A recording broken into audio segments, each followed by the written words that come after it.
സമൂഹ മാധ്യമങ്ങളിൽ കഴിഞ്ഞ ദിവസമാണ് ഒരു വീഡിയോ വൈറലായത്. ആ വീഡിയോ വൈറലായതിന് പിന്നാലെ നാണക്കേട് സഹിക്കവയ്യാതെ യുവാവ് ആത്മഹത്യ ചെയ്തിരിക്കുകയാണ്.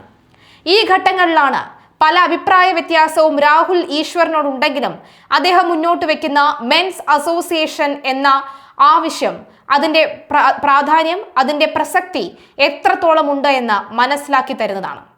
സോഷ്യൽ മീഡിയയിൽ ദൃശ്യങ്ങൾ പ്രചരിച്ചതിനു പിന്നാലെ യുവാവ് മനംനൊന്ത ജീവനൊടുക്കിയ സംഭവത്തിൽ പ്രതിഷേധിച്ച് രാഹുൽ ഈശ്വർ തന്നെ രംഗത്ത് വന്നിരിക്കുകയാണ്.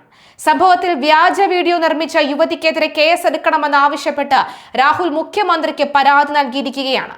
മുഖ്യമന്ത്രിക്ക് പുറമെ സംസ്ഥാന പോലീസ് മേധാവിക്കും രാഹുൽ പരാതി നൽകി. വനിതയ്ക്കെതിരെ ആത്മഹത്യ പ്രേരണയ്ക്ക് കേസെടുക്കണമെന്നാവശ്യപ്പെട്ടാണ് പരാതി. ഫേസ്ബുക്ക് കുറിപ്പിലൂടെയാണ് രാഹുൽ ഇക്കാര്യം വ്യക്തമാക്കിയത്.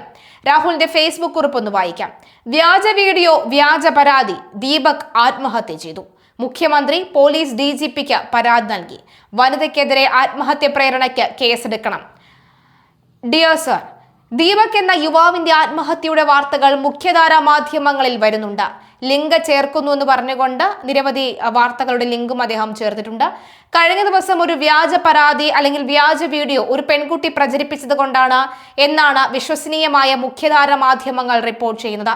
ദീപക് ആത്മഹത്യ ചെയ്തതിൽ BNS 108 വകുപ്പ് പ്രകാരം വ്യാജ വീഡിയോ പ്രചരിപ്പിച്ച പെൺകുട്ടിക്കെതിരെ അടിയന്തരമായി നിയമ നടപടി സ്വീകരിക്കണമെന്ന് അഭ്യർത്ഥിക്കുന്നു. ദീപകിന്റെ കുടുംബത്തിന് നിയമസഹായം, സാമ്പത്തിക സഹായം എന്നിവ ലഭ്യമാക്കണം. ഞാൻ Rahul Easwar, men's commission activist ആണ് ആൻഡ് ടീം ആണ്. നിയമ സംവിധാനം അനുശാസിക്കുന്ന രീതിയിൽ എല്ലാ സഹായ സഹകരണവും നൽകാൻ തയ്യാറാണ്. കോഴിക്കോട് ഗോവിന്ദപുരം സ്വദേശി ദീപക് എന്ന 41 വയസ്സുകാരനാണ് സോഷ്യൽ മീഡിയയിൽ വൈറലായ വീഡിയോയ്ക്ക് പിന്നാലെ ആത്മഹത്യ ചെയ്തത്. ഇന്നു രാവിലെയാണ് യുവാവിനെ വീട്ടിലെ മുറിക്കുള്ളിൽ തൂങ്ങി മരിച്ച നിലയിൽ കണ്ടെത്തിയത്. ദീപകിന്റെ മരണത്തിൽ ഗുരുതര ആരോപണങ്ങളാണ് കുടുംബവും സുഹൃത്തുക്കളും ഉന്നയിക്കുന്നത്. നമുക്ക് സുഹൃത്തിന്റെ പ്രതികരണം ഒന്ന് കേൾക്കാം. ഇതിനായിട്ട് ആ കുട്ടീന്റെ വീഡിയോ കണ്ടാലറിയാം, ആ കുട്ടി ക്രിയേറ്റ് ചെയ്യാണ്. ബാക്കിലേക്ക് മാറി നിന്ന് വരാം, പിന്നെ മുന്നോട്ട് തന്നെ വരാം. എന്നിട്ട് അവർ വീഡിയോ ക്രിയേറ്റ് ചെയ്യാനായിട്ട് അവർ സൗകര്യത്തിൽ ചെരിഞ്ഞ് നിന്നെടുക്കുക. എന്നിട്ട് ആ തട്ടണം മുട്ടണമൊക്കെ അവർ വീഡിയോ റെക്കോർഡ് ചെയ്യുക. അവർ സൗകര്യം ചെയ്യാണ്. അവർ മാക്സിമം അത് മുതലെടുക്കാൻ ചെയ്യണം. ആ റീച്ച് കിട്ടാൻ വേണ്ടി അവർ മാക്സിമം സന്തോഷത്തോടെ തന്നെയാണ് അത് ചെയ്യണത്. ആ വിഷയം ഞാൻ വീഡിയോ ആർക്കും ഷെയർ ചെയ്തില്ല. അങ്ങനെ ഇവന് മാത്രം ഷെയർ ചെയ്തുള്ളൂ. ഒരു കുട്ടീനെ ഞാൻ അറിയിച്ചില്ല ഇങ്ങനെ സംഭവം ഉള്ളതെന്നുള്ള കാര്യം. പിന്നെ ഇവന് ഇന്നെ ഇടയ്ക്കിടയ്ക്ക് ഇങ്ങനെ വിളിക്കുമ്പോൾ ഞാൻ പറയടാ, നീ ടെൻഷൻ അടിക്കല്ല. ഞാൻ ഒന്നാമത് എനിക്ക് ഇന്നലെ വർക്ക് അതിനോട് ഞാൻ തിരക്കായിരുന്നു. നീ ടെൻഷൻ അടിക്കണ്ട, ഞാൻ വരാം, ഞാൻ വന്നിട്ട് നമുക്ക് സംസാരിക്കാമെന്ന് പറഞ്ഞു. അങ്ങനെ വൈകിട്ട് അവന് പിന്നെ വൈകിട്ട് വിളിച്ചില്ല. പിന്നെ ഞാൻ എന്താണെന്ന് വെച്ചാൽ വർക്ക് കഴിഞ്ഞിടയ്ക്ക് നല്ല ബാക്ക് പെയിൻ ആയതിനെ കൊണ്ട് ഞാൻ എന്താക്കി, അവൻ വിളിച്ചിട്ടുണ്ടെങ്കിൽ എന്തായാലും ഞങ്ങൾ ഇവിടെ പോയിരിക്കും. പൊതുവെ മാനഞ്ചേറ ബീച്ചിൽ പോയിരിക്കണതാണ്.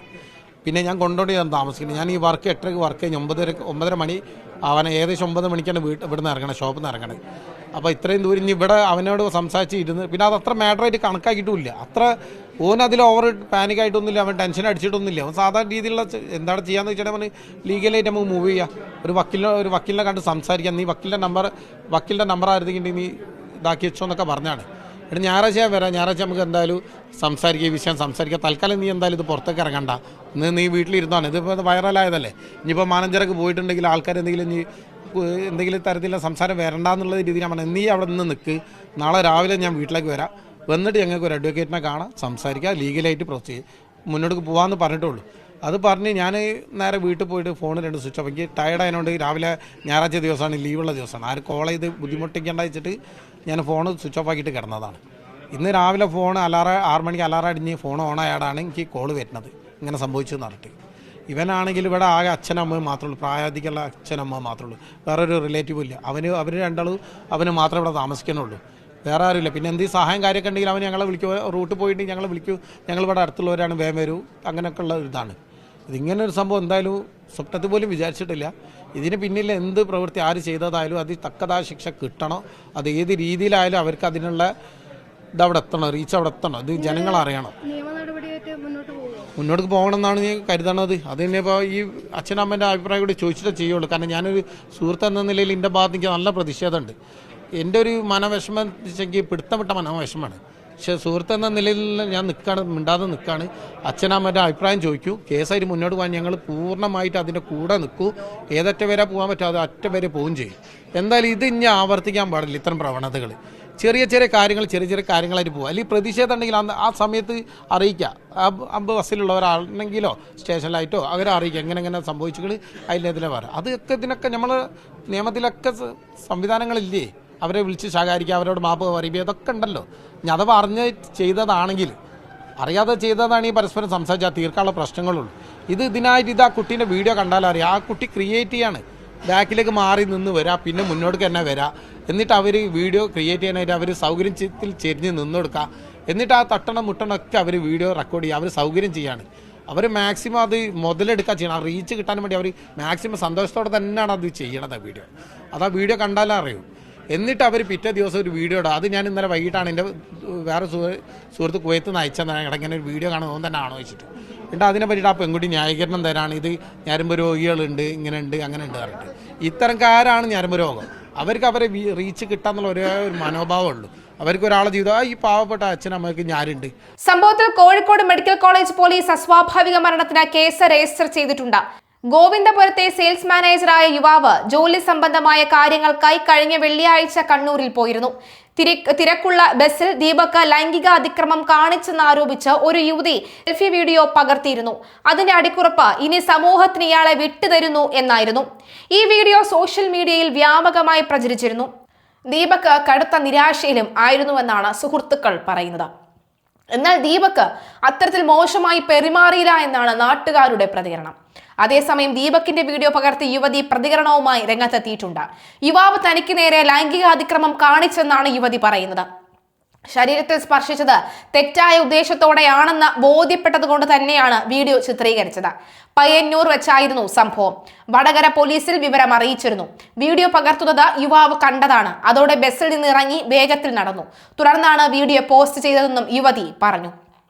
എന്തായാലും സമൂഹ മാധ്യമങ്ങളിൽ ഈ വീഡിയോ വൈറലായിരുന്നു. ദൃശ്യം പ്രചരിച്ചതിന് പിന്നാലെ യുവാവ് ആത്മഹത്യ ചെയ്യുകയായിരുന്നു. കോഴിക്കോട് ഗോവിന്ദപുരം സ്വദേശി ദീപക് എന്ന 41 വയസ്സുകാരനാണ് മരിച്ചത്. ബസ്സിൽ വെച്ച് ദീപക് ലൈംഗിക അതിക്രമം കാട്ടിയെന്ന് യുവതി പരാതിപ്പെട്ടിരുന്നു. യുവതി ചിത്രീകരിച്ച വീഡിയോ സോഷ്യൽ മീഡിയയിൽ പോസ്റ്റ് ചെയ്യുകയും ഇത് വൈറലാക്കുകയും ചെയ്തു. ഇതിന് പിന്നാലെയാണ് ദീപക് ആത്മഹത്യ ചെയ്തത്. ഞായറാഴ്ച രാവിലെയാണ് ഗോവിന്ദപുരത്തെ വീട്ടിൽ ദീപകിനെ തൂങ്ങി മരിച്ച നിലയിൽ കണ്ടെത്തിയത്. അച്ഛനും അമ്മയും മാത്രമേ വീട്ടിൽ ഉണ്ടായിരുന്നുള്ളൂ. രാവിലെ എഴുന്നേൽക്കാത്തതിനെ തുടർന്ന് മുറി മുട്ടി നോക്കിയപ്പോൾ തുറന്നിരുന്നില്ല. അതിനുശേഷം അയൽക്കാരുടെ കൂടി സഹായത്തോടെ തുറന്നു നോക്കിയപ്പോഴാണ് ദീപകിനെ തൂങ്ങി മരിച്ച നിലയിൽ കണ്ടെത്തിയത്. മെഡിക്കൽ കോളേജ് പോലീസ് സ്ഥലത്തെത്തി മേൽ നടപടികൾ സ്വീകരിച്ചു. വസ്തുതാവിരുദ്ധമായ പ്രചാരണമാണ് യുവതി നടത്തിയതെന്നും കടുത്ത മാനസിക സംഘർഷത്തിലായിരുന്നു യുവാവെന്നും ദീപകിന്റെ കുടുംബം ആരോപിക്കുന്നു. സംഭവത്തിൽ അസ്വാഭാവിക മരണത്തിന് കോഴിക്കോട് മെഡിക്കൽ കോളേജ് പോലീസ് കേസെടുത്തിട്ടുണ്ട്. കഴിഞ്ഞ വെള്ളിയാഴ്ചയാണ് കണ്ണൂരിലേക്കുള്ള യാത്രയിലാണ് തിരക്കുള്ള ബസ്സിൽ വെച്ച് ദീപക് അപമര്യാദയായി പെരുമാറിയതെന്ന യുവതി പരാതിപ്പെട്ടത്. ദുരുദ്ദേശത്തോടെ യുവാവ് ശരീരത്തിൽ സ്പർശിച്ചെന്ന് വടകര പോലീസ് പരാതിയും നൽകി. ബസ്സിൽ നിന്നും യുവതി ചിത്രീകരിച്ച വീഡിയോ സോഷ്യൽ മീഡിയയിൽ പോസ്റ്റ് ചെയ്തിരുന്നു.